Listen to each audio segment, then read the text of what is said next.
Hello, হ্যাঁ দাদা, আমি ওই আধার কার্ড অফিস থেকে বলছিলাম। হ্যাঁ বলুন। আপনার আধার কার্ডটা কিন্তু এখানে চলে এসছে। স্যার আমি তো এখনো পাইনি। কানে কি নিয়ে বসে আছো? হ্যাঁ, ফোন নিয়ে। তা আমি কি আমি বললাম যে কার্ডটা এখানে এসছে, আপনার আধার কার্ডটা এক্ষুনি ক্যান্সেল করে দেবো। হ্যাঁ ঠিক আছে বলুন, আমরা আসলে এতদিন পাইনি তো, একটু গন্ডগোল হয়ে গেছে। বলুন বলুন। হ্যাঁ, বলছি যে একটু কনফার্মেশন করাবেন, ঠিক আছে? আপনার ডেট অফ বার্থটা বলুন। 1 মে 1980। এবার আপনার নামটা একটু বলবেন। কুন্তল শানু। নামটা যেটা দেখতে পাচ্ছি আধার কার্ডে সেটা হচ্ছে KUTTAPANU। এটা কি আর কি হচ্ছে? নাম যেটা লেখা আছে কার্ডে সেটাই বলছি। আমার নাম কুন্তল শানু, আপনি বলছেন কুত্তা পানু।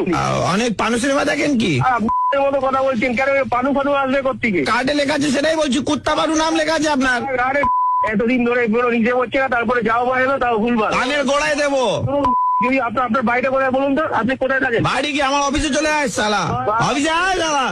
আই শোন, বউয়ের ডেট অফ বার্থ কি? 13/6/1980। সোমা শানু বইয়ের নাম। এখানে লেখা আছে NOMAPANU, নোমা পানু। আবার দেখেছে আপনারা হাল ঘিরে দিয়েছেন পুরো। এক মিনিট, আপনার বিয়ের ক বছর হয়েছে? 3 বছর হয়েছে। বাচ্চা তো হয়নি এখনো? না। তো নাম তো ঠিকই আছে, নোমা, মানে মা হয়নি, নোমা পানু। আরে আপনি যা ইচ্ছা তাই বলে যাচ্ছেন, মা হয়নি বলে নোমা পানু কারো নাম হতে পারে না। এই আপনারা কাজ করছেন।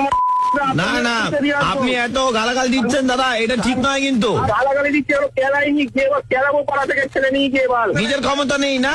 সরকারি কর্মচারী মাইনে নিচ্ছে, ঘুষ নিচ্ছে, তারপর কুন্তল শানুকে কুত্তা পানু আর সোমা শানুকে